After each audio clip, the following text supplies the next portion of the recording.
Assalamu alaikum, I'm Aisha and you're watching Samaa News. Here are today's headlines.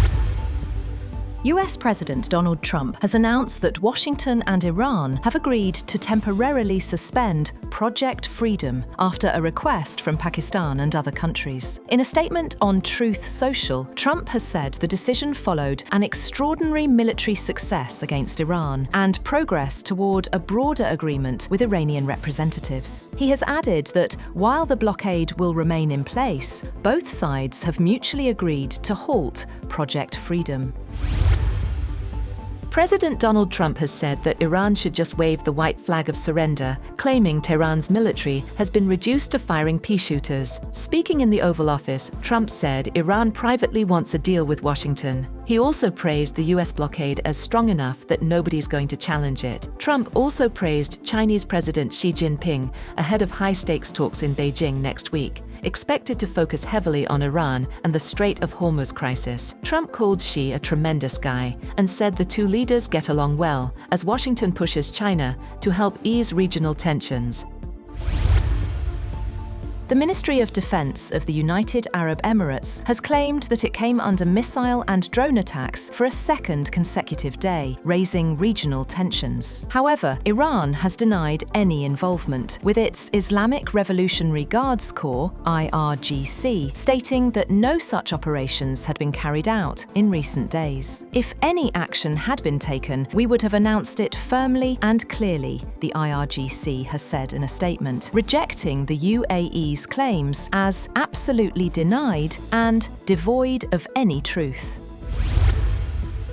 US Defense Secretary Pete Hegseth has said that the ceasefire with Iran is still holding, despite fresh exchanges of fire in the Gulf and attacks on commercial vessels. During a briefing at the Pentagon, he said that Project Freedom mission in the Strait of Hormuz is temporary and purely defensive, and that Washington doesn't want to pick a fight. Speaking on the occasion, Joint Chiefs Chairman General Dan Caine said the decision to resume war with Iran would ultimately be a political one. He said that recent Iranian attacks in the Gulf remain below the threshold for restarting major combat operations and described Tehran's actions as low-level harassment.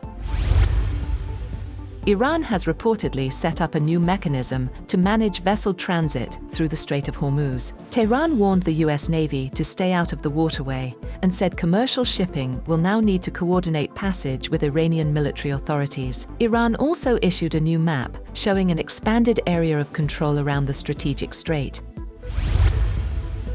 The United Arab Emirates has restricted its airspace following Iranian missile and drone activity in the region. Authorities say flights are now limited to approved routes, with emergency security protocols activated after air defenses intercepted incoming threats. Several flights were diverted or delayed as officials moved to secure the country's airspace amid rising tensions.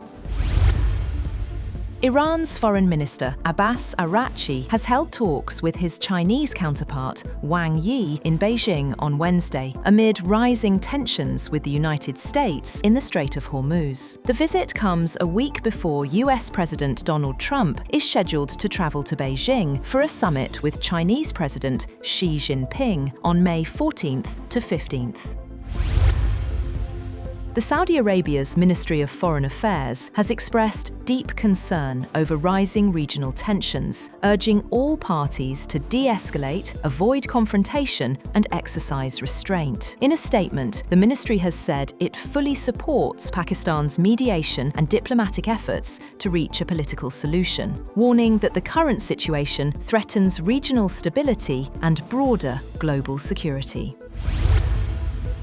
Chief of Defense Forces Field Marshal Asim Munir has said that Pakistan stands united like a bunyanum marsus against all internal and external threats. Chairing the Corps Commanders Conference, the Field Marshal reaffirmed the military's commitment to counter-terror operations and rejected Afghan allegations against Pakistan. The military's top brass also stressed restraint and stability across the region.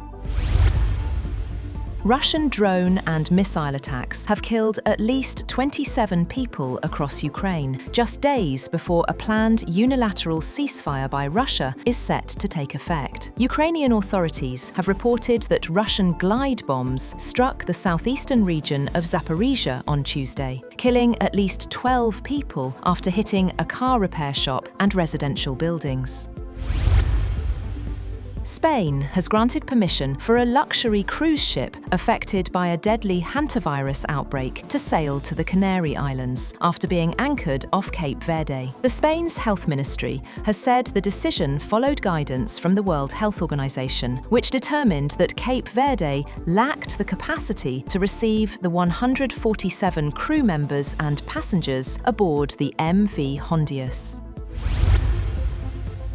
The Met Gala 2026 has transformed the red carpet into a celebration of art, with celebrities recreating iconic artworks under this year's theme, Fashion is Art. Guests embraced a more literal interpretation of the dress code, drawing inspiration from art movements like the Harlem Renaissance and Baroque painting. Organisers say the theme encourages attendees to express fashion as a form of art, blending creativity with historical references. That's all for now. For more updates, visit www.samaa.tv. Thank you for watching Samaa News.